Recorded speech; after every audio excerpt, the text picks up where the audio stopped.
Now, Isaiah Sharp with the Idaho News 6 forecast. Current temperature sitting into those mid-70s on what has been a very beautiful Thursday. A couple of clouds off into the distance. We had a little bit of rain pass on through the area, but hasn't put a damper on what we've seen up to this point. Taking a look at some of the temperatures we've seen across the board. The warmest sitting at 81 degrees. We're just slowly ticking up. Ontario and Caldwell getting fairly close. 77 the warmest in Boise. A couple of 60s into those mountain ranges, which is pretty normal this time of year, but lovely 70s. Love to see these fall conditions starting to finally arrive after the warm September that we saw. A quick look at some of the weather headlines. The weekend going to be seeing some clearer skies and some warmer temperatures. So if you're a fan of the 70s or even warmer than that, we got some 80s on the way for you. But the cooling trend is going to be continuing soon after that. It begs the question, will we see any more 90s in 2025? I don't think so, but some patterns may show a little bit of a warm up on the way. We'll talk about that in a few moments. A quick look at our live radars. We do have some thunderstorm activity that is fairly close to the Treasure Valley, but not expected to impact us too much. Silver City, there is a storm that's starting to develop just to the south of Glens Ferry as well.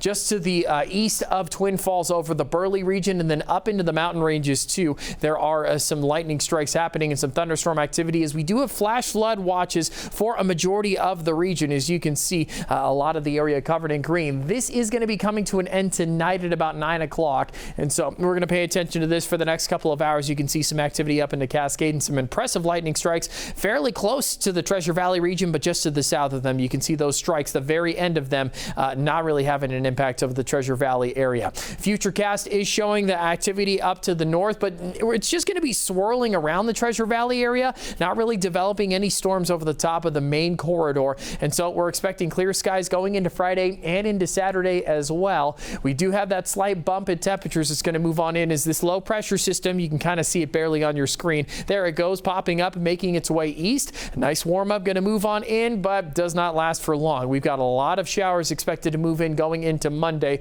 so prepare for that and a dip in temperatures as well. We're talking 60s for the Magic Valley and 70s for the Boise region. We'll hopefully only see that for a moment and a slight warm up out of Monday heading into Tuesday and Wednesday. Those warming trends may bring up some temperatures, but like I mentioned, I'm not seeing any 90s on the horizon. That's the best chance that we have for the rest of the month, and we're probably going to be sticking to the 80s as we continue on through September.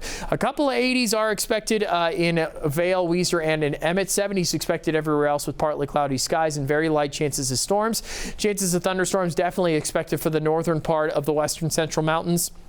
McCall sitting at 60% and at 60 degrees. Couple of 80s mixed in there, but temperatures mostly into the 70s across the board for the western central mountains. Everybody's going to be feeling the 80s in the Treasure Valley heading into this weekend, 81 and 83, but it doesn't last for long as those 70s quickly return going into Monday, Tuesday. We'll see some more 80s heading into Wednesday, but it looks as though those temperatures are going to stick to this range for quite some time.